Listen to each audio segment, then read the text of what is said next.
Welcome to the Bruins Benders Podcast, Season 4, Episode 27 with Maddie and Smitty. Losing, it's called Bruins, brought to you on the Inside the Ring Podcast Network at InsideTheRink.com. In this episode, we will discuss the signing of Dan's Locmelis and also Dalton Bancroft from Cornell. Where in the world is Pavel Zacha? And would you play Charlie McAvoy at this point? All that and more coming up right now. And use this QR code on your screen to purchase event tickets through Ticketmaster and get the last couple of home games if you want to, some concerts, all sorts of great concerts coming up this summer. Help support the show and buy the tickets through there. Follow each of us on X at Bender Smitty and at Mr. Matty Barry. And here we are live in Montreal. We went to the game on a Thursday night. Bruins 4-1 loss, but it was a really great experience, except for the losing, which continues to happen. Bruins have lost 10 in a row. And with 6 games to go, if they lose out, definitely in the top 4 draft position, maybe even 3. Yeah, they could get to 3. If Nashville, goes about 500 the rest of the way and the Bruins lose out, it could happen. So, that's what you're looking for at this point in the season, is for them to lose as much as possible and to get into that, the lottery, and maybe they win the damn thing. Who knows? I don't know. But, that's what they need. They need an impact young forward, preferably a center, that can make plays, because they don't have any of them right now. They have to take a center for sure. Yeah. Which one is up for debate? Seems to be, as our buddy Robert Chalmers said on X, seems to be a lot of these centers have a little bit of question marks. It's not like other years. So each one of them has some sort of question mark. So it really is about drafting the right guy and developing him, which the Bruins have not done a good job in the last 10 years of developing forwards. No. At all. No. So that's a problem. It's a huge problem. It's a huge problem. And the development staff probably needs to be relieved of its duties and a whole new development staff brought in. And we've been saying that for a while. We also think that applies to the front office. We think they should be relieved of their duties and a new front office staff brought in. We also think the coaching staff should be relieved of their duties and an entirely new coaching staff should be brought in. Mm-hmm. We'll see if any of that happens. I'm going to say no, none of it happens. You're going to get the same staff, the same coaches, probably, because it's going to be Jay Leach is probably going to take over. So you're going to have the same group of misfit toys trying to coach these guys up. And we'll see if they can actually pull any of it together. I'm not sure they will be able to, but we'll be here to criticize and I suppose put a positive spin on it from time to time. But unlikely the way the team's played this year and what it looks like going forward the next year or two, probably. The other little sneaky thing about Sweeney remaining is that he seems to be dictating the roster. Yeah, too. And if he's doing that, then certain young guys don't get a chance. Certain older guys that don't really deserve a chance get a chance. How many games does Jeremy Swayman play? All of that seems to rest on Sweeney. I wonder if with the new coach coming in, if he'd give the coach a little more say, because it doesn't seem like the coach has all the say in what happens on the ice. I would agree, and if I was a coach coming in, I would make a play for that. And I don't know if I would take the job if I didn't have some kind of say in what my roster is or who plays on a given night or who gets called up or who doesn't, or, who gets an opportunity and who doesn't. I don't know if I would want the job, because you're just setting yourself up to fail. If you don't have ultimately control over who you're putting on the ice, you're just doomed to begin with. Mm-hmm. If Sweeney's going to be the one in charge of the damn thing, come behind the bench and actually take fucking charge of it. Sorry, John, right. But coach the fucking team. Like if that's what you want to do, then coach the fucking team. Right. Don't do it from the general manager box on the 9th floor and you're not on road trips and you're saying, oh, this guy should play and this guy shouldn't play. Like, get out of here with that shit. I'm just trying to figure out why, regardless of who's on the team, it just doesn't seem to be a lot of compete level. A lot of passengers, a lot of up and down play, just a lot of no effort kind of plays. Like last night, we're watching from way above. We were up there and we're watching down on people and we could notice just not extra effort. Nikita Zadorov, we'll talk about his comments later, but saying that no, not winning any puck battles, not hard to play against, which, that's the whole thing that they wanted to be hard to play against. That's whatever supposed that to be means. their identity. And they aren't. So, but what I don't understand is through all these coaches, why does it continue to happen?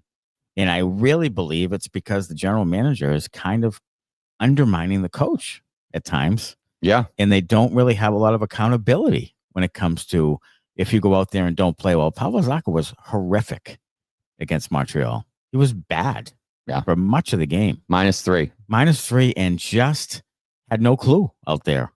But no accountability. He's going to be back in the lineup on the top line on Saturday. Okay. This is what I don't get. So new coach coming in, if it's Jay Leach, is going to be a lot of the same. It is. It's going to be probably almost identical. Sacco might move on, but I'm sure the rest of the guys will be there still. I don't think they're going to fire the rest of the staff. I think that look, the front office is chalking this up to like a fluke bad year. I know I'm telling you, and I told you this before. Yeah, that management is going to lean on the fact that, well, all these guys can't be bad again. Like they're all having down years. One of those weird years. We're going to get better production out of XYZ. I'm telling you, that's what's going to happen first. So, and I'm not sure it's going to happen. I'm not sure that you're going to get much better production from some of these guys. So, but that's what they're going to lean on. They still are probably kind of shocked that they're as bad as they are. Yeah, 100%. And I mean, some of that you can credit to missing Lindholm and McAvoy for, a large chunk. But look, McAvoy wasn't playing great before he got hurt. No.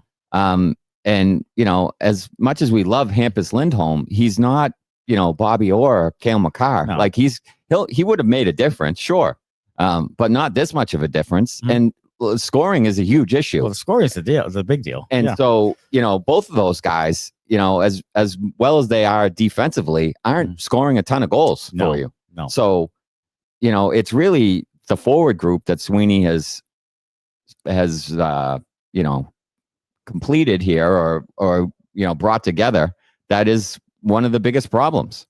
It absolutely is. So, that's what you're left with is, how do they get out from some of these contracts, some of these guys they've signed, like the Elias Lindholms of the world, bad contract. Casey Middlestad's contract looks awful right now. It's terrible right now.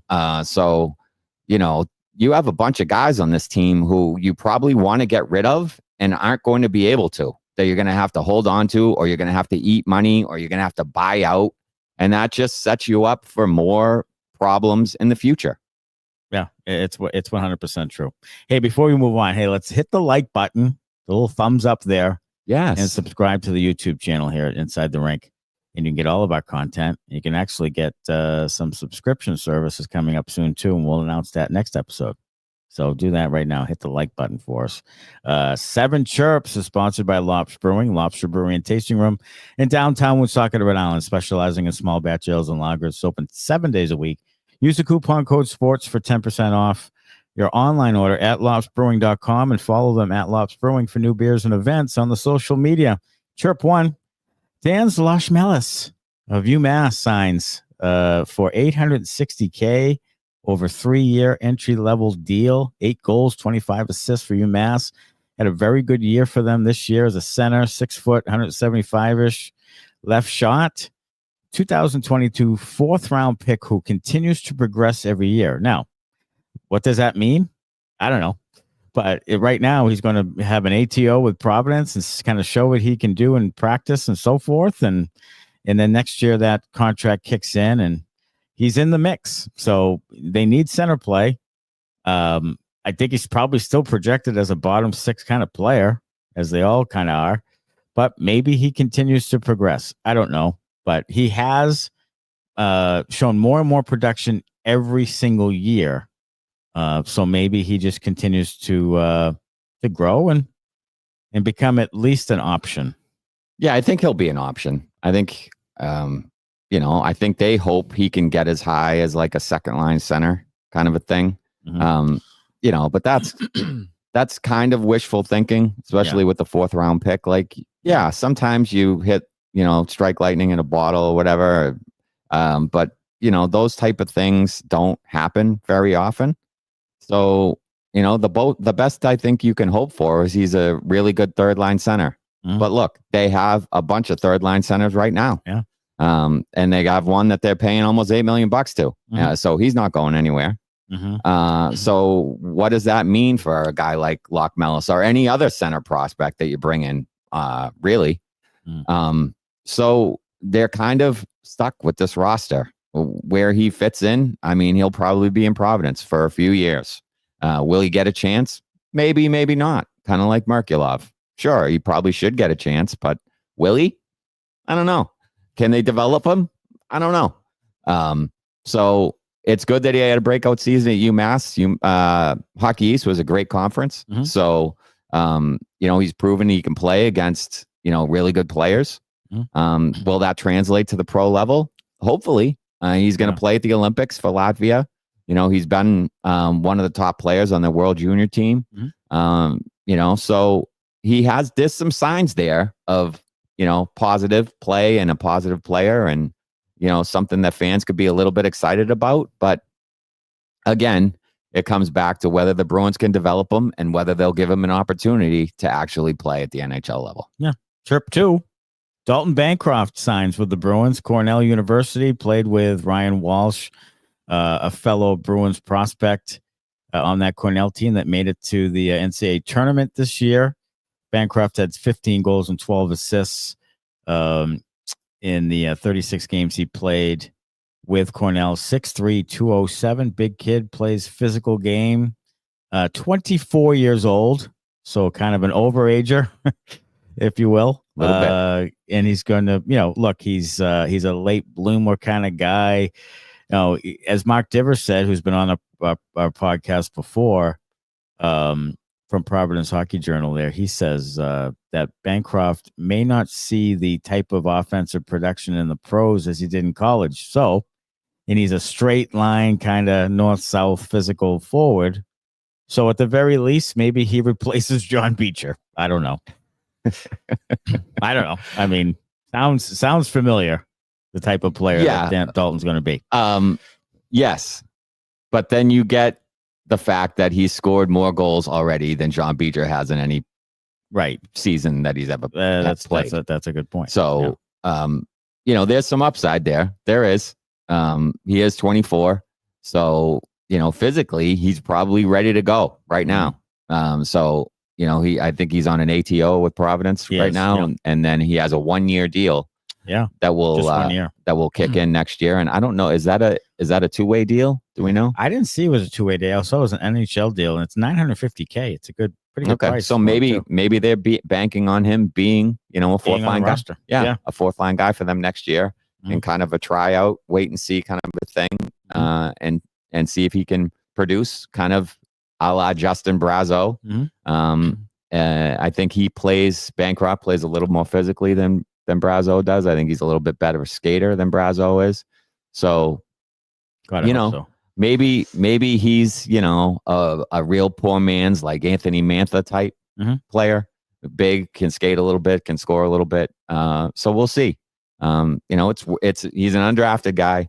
And as someone else said, I think it was Diver also. Diver's, bringing the heat. Oh, he brings the heat, yeah. He said, look, the undrafted free agent class, there aren't any Leon Draisaitl's in there. So your Dalton Bancrofts of the world, you're going to have to come in with low expectations, and maybe he exceeds those, and you get a diamond in the rough kind of a thing that you can mold, and he turns into something decent. Might be more of a Cole Koepke replacement. I would assume. That's a good call, right? Because I don't think Koepke's coming back. It hasn't been any word about it. Yeah. I would see them moving on from him. So maybe he's on there with Kastelic and Beecher next year and Bancroft. Maybe that's the play. Chirp 3. The last time the Bruins were last in the Eastern Conference this late in the season, Don Sweeney was 6th on the team in points with 26. Wow. That's 1997, I believe, right? The year that they took Joe Thornton and Sergei Samsonov. Yeah. That's the last. I mean, in 06-07, they were a bad team. But in 97, they were really bad. 96, 97. they were really bad. So those are the two teams I remember that were really awful, like this one is. And this is a really bad team. And I'll tell you that watching the game last night, there's some good players on the team. I don't think they should be this bad. Like, the way they played last night was really bad. And there's some really good NHL players on the team. So I don't understand. I think there's something more than just, well, they're bad. Yeah. Well, they've got 6 or 8 like viable NHL players on the team. I don't know. Yeah, I think the hockey IQ was lacking. I think the coaching is lacking. I think the system needs a refresh. Oh my goodness. You just see too many guys make just inexplicable plays. Like you watch Pavel Zacha throw a blind backhand pass, in the neutral zone into the middle of the ice, and then Montreal picks it up and comes in on a 2-on-1 or a 3-on-2. Like you just can't. He should know better than that by now. Sure. Like there's been plays where the offense just dies because they have an opportunity through the middle of the ice to make a short pass to a guy with speed, and they chip it in every fucking time. Yeah, they chip it in. There's no creative play. No, and then they glide in to go get it. So they're not even in on the forecheck, and it's just the other team comes out with the puck because no one's there. They don't aggressively forecheck. So it's just a lot of the same. It's dump it in, then glide in. The other team gets an easy exit, and they're coming back at you. It's no wonder Montreal outshot them in the second period last night, 19-3, because they kept giving the puck to fucking Montreal, easy peasy, and then it was an easy exit, and they're coming back at you with speed. And, you watch Montreal pass the puck. Like, I don't remember which defenseman it was. It was probably Hudson. It's Hudson. Hudson is a great pass. Because it was a backhand pass from the top of the right wing circle in his own zone to the opposite blue line in the air on the tape. Yeah. And that's nothing that the Bruins have right now. Zero. And what else they don't have is Nick Suzuki. Yeah. A player like him who has 80 points, excellent playmaker, made a fantastic pass to Cole Caulfield for his 35th goal. Suzuki's been outstanding all season long for them, and Bruins missed David Krejci, as we talked about in the postgame. Yeah, it was a great play. He showed poise with the puck. The defenseman goes down. He toe drags around. Has the puck in a shot position, and then makes a great tape-to-tape feed for Caulfield for a tap-in. Yeah, I mean, just a great play. Yeah. The Bruins don't do that. They have John Beecher driving like a wild man to the net, losing the puck and then crashing into the boards behind the net. And then Montreal comes back, with an odd man rush the other way. Or will curl up at the wall and turn it over. Or Casey Middlestad will lose it in his feet.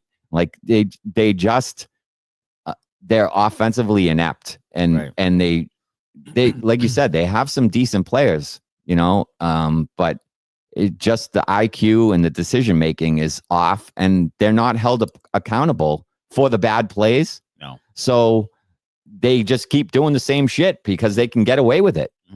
And, maybe it'll work 1 out of 8 or 10 times. And then they'll say, oh, yeah, that worked that time. I can do that again. Right. No, you can't. Yeah. But they still do because no one says, your ice time is going to go down, or you're going to be, the second line center instead of the first line center if you keep doing that shit. So accountability needs to enter the Bruins locker room in a hurry. And there's nobody other than Pastrnak who can create any space for somebody else with the puck, like be able to hold it just enough time to make a play. Like Hudson does that with Montreal. Suzuki does that over and over again with Montreal. They have a bunch of young players who can do that type of thing and create plays. The Bruins are outside the wings, like you said, around the net, back to the point, shot blocked, going the other way. I mean, it's like rinse and repeat. There's no middle of the ice gained by the Bruins at all. Chirp number 4. Where in the world is Pavel Zacha? He wasn't in Montreal last night. He was MIA. No, he wasn't very good at all. And he's had a bad year. 76 games, 14 goals, 31 assists. I can't believe he's only a -5. It seems worse than that to me. But his line is the only line that scores the goals. There you go. And it's not his doing. No, there's the reason. It's not his doing. It's Pastrnak and Geekie. Yeah. I could be playing center, and I'd be a -5. because he doesn't need to be there. The other two create for themselves, Mm-hmm. and he doesn't do much of it. But this is the story on Zacha, a 6th overall pick who New Jersey gave up on, because this is kind of what he was, 40-ish points, 45 points. Last year, he had a really good season, along with Coyle. Like, they had good seasons into the 60s or whatever points. Mm-hmm. But this is Zacha. This is what he is, 45 points, non-existent at times, not super physical, doesn't win a lot of battles, not a great center. Like, honestly, next year, I want him on the wing. Yeah. Because I don't think he's a center at all. So I'd rather have Poitras there or somebody else. I'm not even sure about Middlestat either after what we've seen. And we have a stat coming up in the later in the show that just makes you want to. I mean, I think people, when Middlestat first came in, they thought, okay, guy with upside. They got rid of Coyle. This is the guy. But I'll tell you what, he makes what Coyle made, and he might be lesser of a player.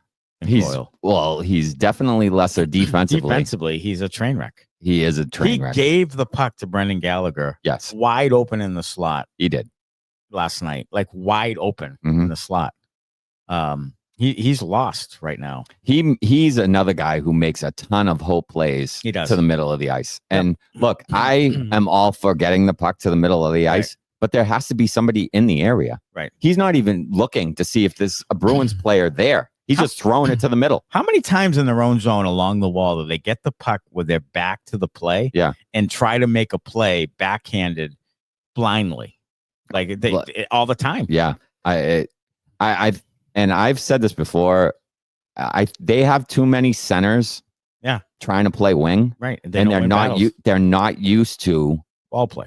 No. Getting a pass from the D on the wall and making a play there. They're just not used to it. Mm-hmm. They've never done it. They've always been the support player, the center coming up the ice, ready to get that pass from the wing.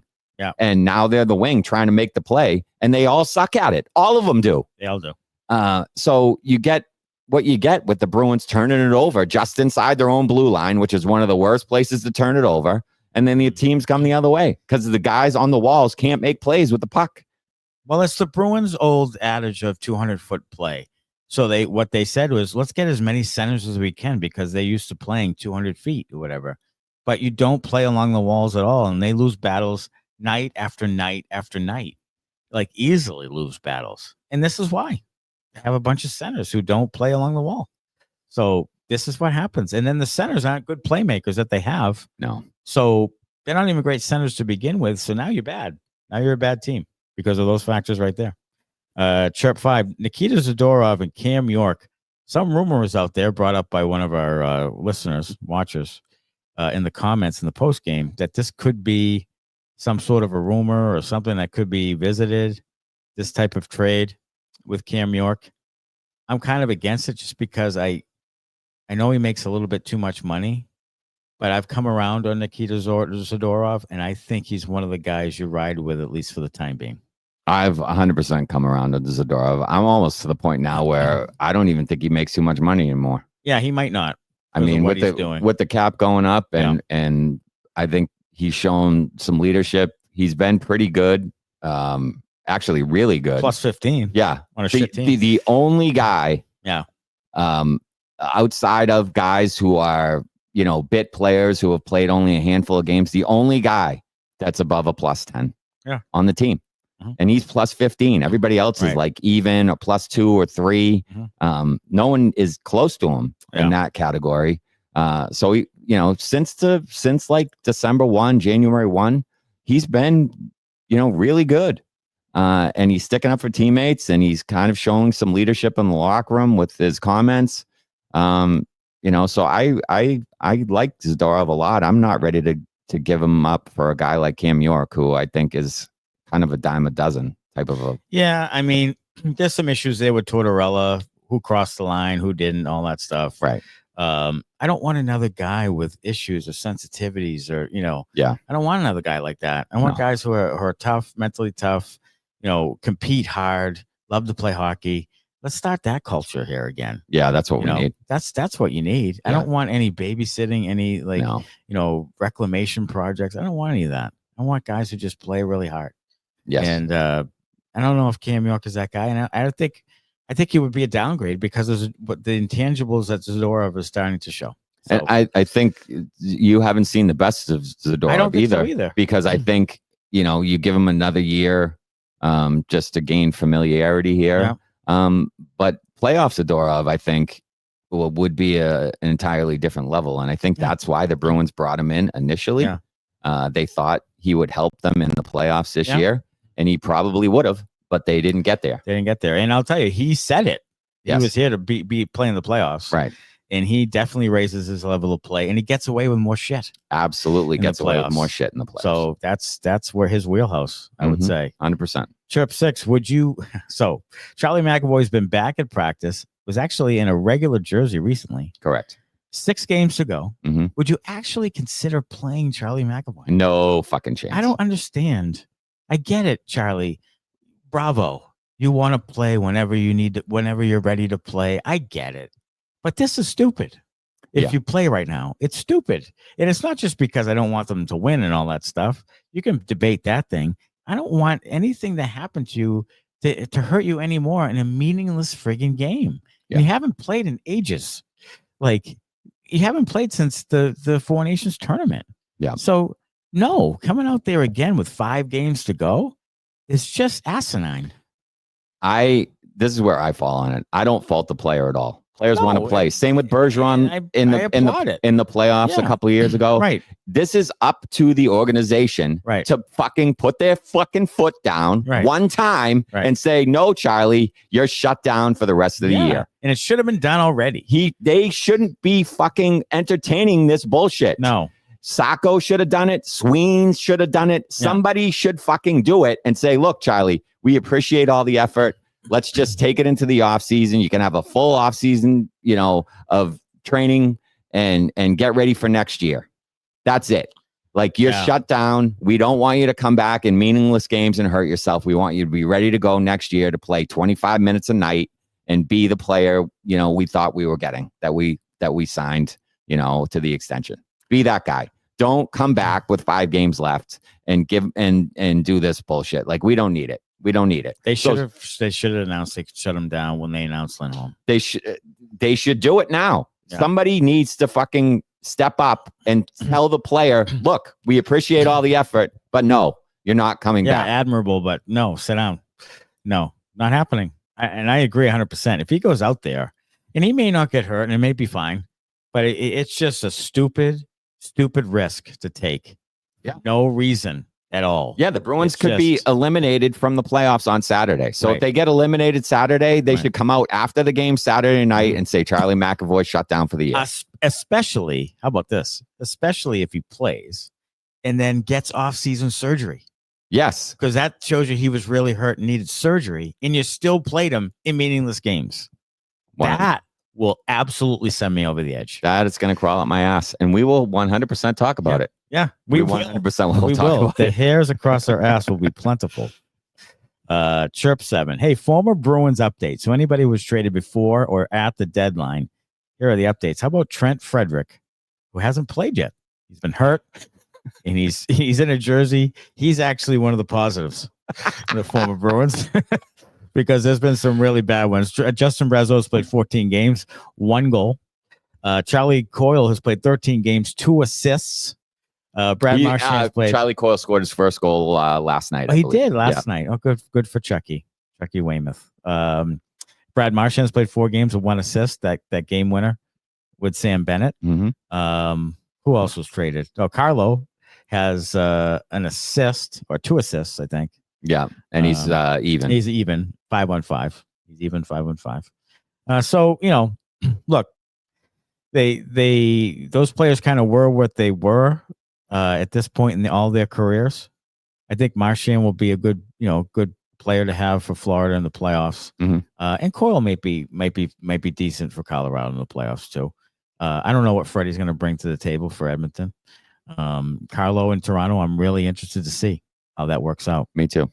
But I still approve of all the trades. Absolutely. The trades don't look quite as great as they did when they first happened. No. Because there was that new shiny toy thing and all the potential and everything. Husnudinov has not been very good lately. Not even sure what his status will be. He's not a two-way contract anymore. He's past the 80 game limit. Yeah, so he has to pass through waivers. Pass through waivers. So would you risk passing him through waivers and getting picked up by someone? He's still only 22. Casey Middlestat, we'll talk about him very shortly, but he hasn't been great after coming in the first 2 games and looking pretty good. He hasn't looked great at all lately. Yoki Haru, we liked him with Zadorov right off the bat. I didn't even notice him last night. I don't even know if he's in the plans. He's a UFA. Yeah, I'm not sold. No. I was sold because I thought he had some chemistry with Zadorov. I still think he has chemistry with Zadorov. I just don't think he's very good. Yeah. So that's a problem. That they're going to need to address in the offseason. Yeah. They've lost Carlo, and they don't have Yoki Haru. They need defensive help as bad as they are offensively. Yeah, they need a right shot defenseman. They need a right shot defenseman without a doubt. And if Hampus Lindholm is not fully healthy for next season, you might need a left shot defenseman. Yeah. So there's a lot to do here in the offseason. I'm really looking forward to it because I want to see what they're going to do. Me too. I think it's going to be. I don't know if I'll go as far as to say exciting, but it'll be interesting for sure to see what they're going to do in free agency. If they're going to disappoint us again, or if they're going to make a big splash. Are they going to go more of a bunch of, pretty good players type of a thing? Are they going to go like mid-level guys to see if they can build some more depth, or are they going to go out and make a splash signing? So, there's some interesting things happening. The draft definitely will be interesting. You have to pay attention to the ping pong balls at this point because, they have a, 9.5% chance now of getting the number 1 overall pick? 9.5 at 4. Yep. Yeah. So, there's some things there too. And then it's who do they pick? And you can bet your sweet ass we'll be talking about that, leading up into the draft. And we'll get some draft content from on the RTR website. Yeah. So, there'll be rankings and so forth. So, yeah, there's plenty of news. And you can bet your ass on DraftKings too. DraftKings Sportsbook is Boston's hometown sportsbook. It's live right here in Massachusetts. Bet local on all your favorite sports from the comfort of your own home with DraftKings. To celebrate, all new customers will receive up to $150 in bonus bets when you sign up for DraftKings Sportsbook using code ITR. You can now bet local on money lines, spreads, props, and more with one of America's top-rated sportsbooks. That's DraftKings Sportsbook. Download the DraftKings Sportsbook app. Sign up with the code ITR to get up to $150 in bonus bets to use now that mobile sports betting is live in Massachusetts. That's code ITR only at DraftKings Sportsbook. If your loved one is experiencing problems with gambling, call 800-327-5050 or visit helplinema.org to speak with a trained specialist free and confidentially 24/7. Must be 21 plus, physically present in Mass. Eligibility restrictions apply, subject to regulatory licensing requirements. Eligibility and deposit restrictions apply. Opt-in required. Bonus issued as free bets. Terms at DraftKings.com/MA. This week, how about our newfound player that we are becoming fond of, Nikita Zadorov? I love you, eh? They're going to be loving you from dawn until dusk. Zaddy Daddy with a quote yesterday after the game, talking about, they were asking him, what about the effort and those types of things? And he said, well, we didn't win any battles. We aren't playing hard enough. It's not as important enough to people and so forth. And really kind of laying into the effort thing, which we saw up above last night in section 404, plain as day. And he said all the things that we were thinking. And has come out and said it to the media. So again, another instance where Zadorov really looks like a guy who wants to take on a leadership role. I say give him the A next year. Mm-hmm. And I expect really good things from Zadorov next season. I agree. I think he should have a letter of some kind. And look, I'd go as far as to even say you could name the guy the captain. I mean, sure.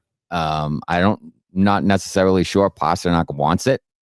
I think he would rather just kind of be a little bit more under the radar as far as having to talk every night and do the whole thing. Mm-hmm. I think Pastrnak's fine with an A, and I think Zadorov has a little bit more cachet and is a little more critical.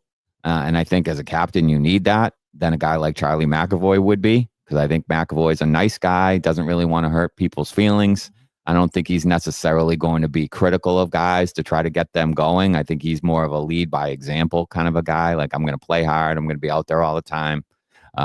So I think as a guy who communicates and has some hard conversations, it sounds like maybe, I think Zadorov could potentially have the C. And I think he, of all the guys right now, is showing me the most in that area. Yeah, and I'll tell you, I think that this could be part of a culture changing thing. If the Bruins allow him to kind of do this thing leadership wise, I think he could start. This is the start of the thing. Like, the next people you bring into the roster here in the lineup, need to sort of follow these types of things that Zadorov was talking about. More of these types of players who have accountability, who want to win, who want to compete.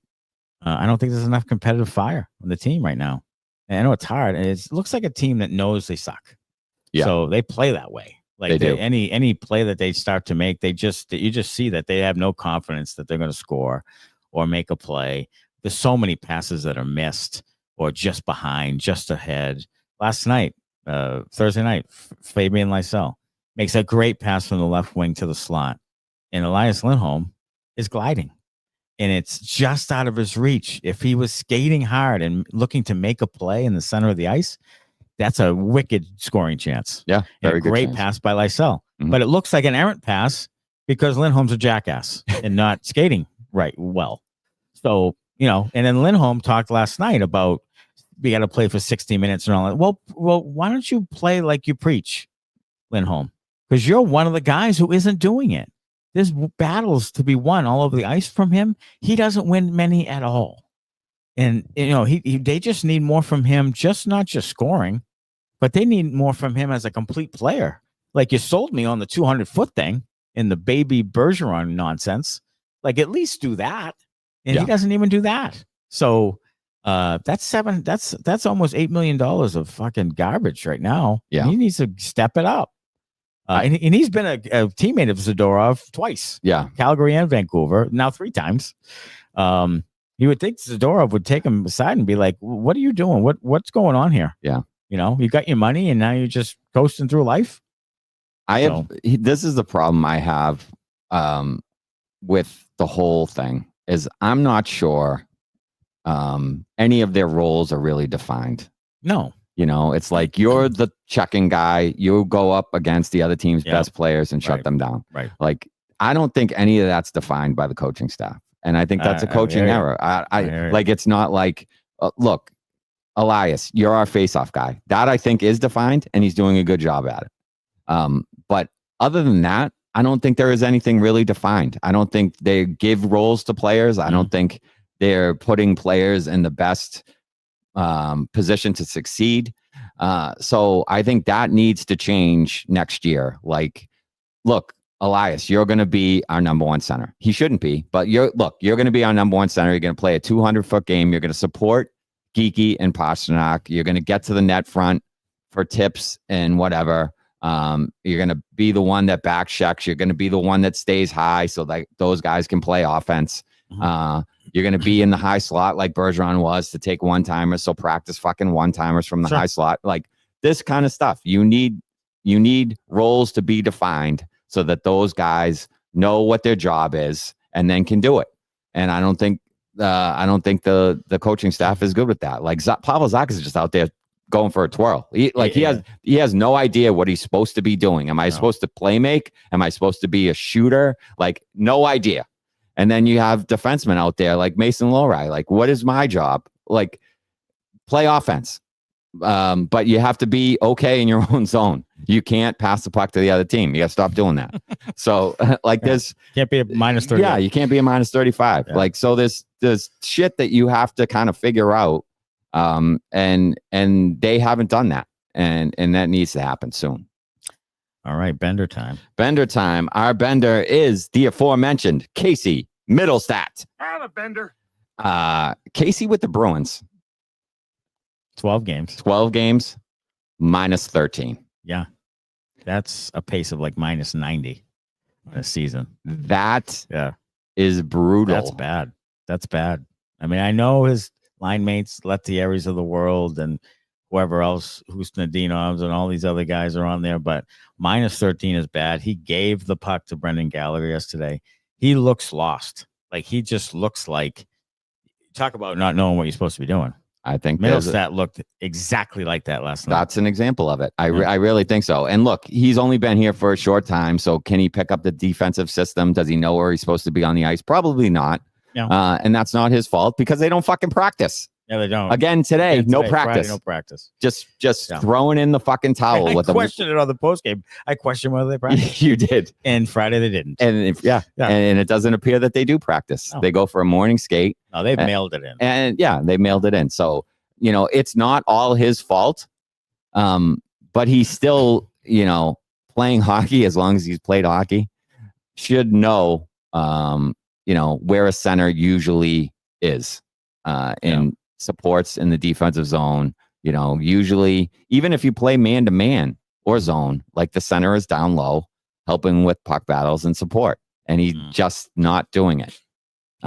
So, that needs to improve a lot because you got him for 2 more years at $5.75, which was more than they were paying for Charlie Coyle. Yeah, so that's a tough one. So if he's not giving you the offense, that's a downgrade. Sure is. So, that's another guy who next year has a lot to prove, I think. Yeah. As a 25, 26-year-old, like he's coming into his prime. This is when, you need to show that you belong in the league, because if he has another year like he had this year, he's going to end up, on the fringes. He's going to end up as a 3rd or 4th line guy who doesn't play any minutes, maybe plays a little bit of power play time. And that's it. So he needs to have a big year next year in order to kind of turn this thing around. He does. Week ahead for Boston on Saturday night versus Carolina. We'll be here doing post game right after the Carolina Hurricanes game, and then Sunday night at Buffalo, 6 p.m. start Eastern, and then on the 8th at New Jersey. Then after that, it's Chicago, Pittsburgh, New Jersey, and then we're all done. So. We'll see how many games the Bruins win, if any. Right now, they've lost 10 in a row. The longest losing streak ever is 11 in 24-25, which is their first season. In the 19-24 and 19-24-25. Yeah, not 2024-25, which is this year. So 100 years. Yeah, they could have the longest losing streak ever, broken or tied actually against Carolina and broken at Buffalo. We'll see what happens. Go ahead and hit like there for us, and also subscribe on the YouTube channel. Join us for post games. Post game live will be Saturday night after the Carolina game. Shortly after that, please head over to the merch shop. Bruins Benders merchandise available to you, including the Rocks glass, 20% off with code SORRYJOHN. Using that QR code, and subscribe again to the Inside the Rink YouTube channel. And give us a rate and review on Apple Podcasts. We're on all the podcast platforms as well. So listen there. And do that thing where you rate and review for us. We'll see you Saturday night. Until then, as always, go Bruins. Thanks a lot. Au revoir.